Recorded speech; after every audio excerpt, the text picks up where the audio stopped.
Deputy Minister of Economic Development of the Russian Federation, Mr. Vladislav Fedulov, Head of the Federal Service for Intellectual Property, Mr. Grigory Ivliev, Chairman of the Board of the Skolkovo Foundation, Mr. Igor Drozdov, distinguished guests and participants, ladies and gentlemen. On behalf of the World Intellectual Property Organization, it is a great pleasure to address the Eastern Economic Forum.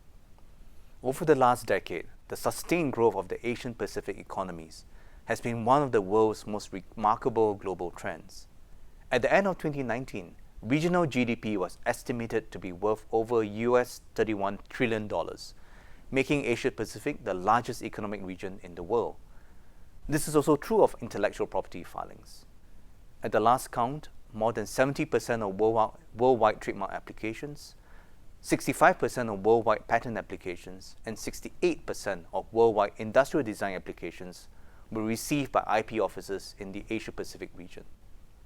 These trends demonstrate that the center of gravity for innovation is becoming increasingly globalized, driven by developments in the Asia-Pacific region.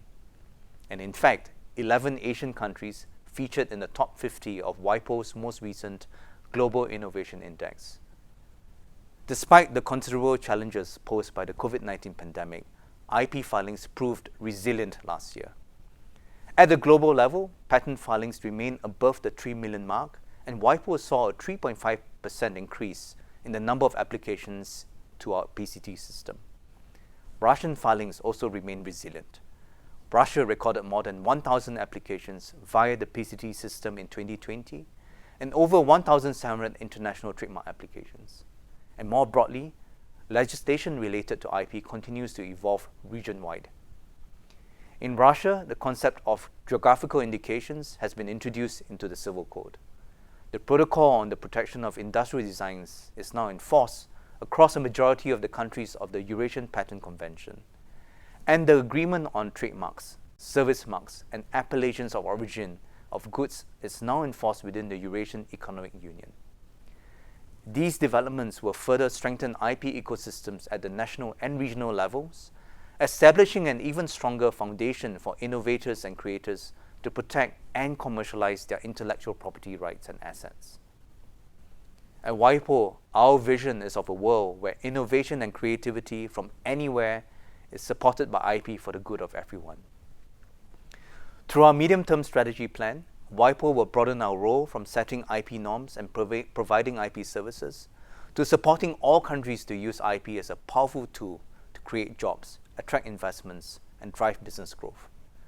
A key aspect of this work is reaching out to the many and diverse stakeholders that make up our innovation and creative ecosystems. For example, there are over 5.6 million micro, small, and medium-sized enterprises in Russia. But we know that many of these firms lack knowledge of the IP system and how IP can help their businesses to grow. We must therefore work together to change this and ensure that the global IP ecosystem is more accessible and inclusive to all the participants and all the firms and all the enterprises that make up your country's economic growth. Another key aspect of WIPO's focus will be our engagement with global youth. As we embark on post-pandemic recovery, we are committed to broadening and deepening our connection with the innovators and creators of tomorrow. After all, many celebrated innovators came up with their inventions at a young age.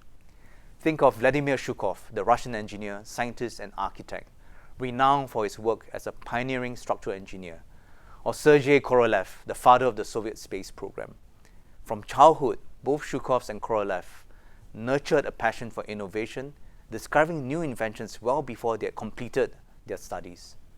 And here, the opportunities for the region are vast.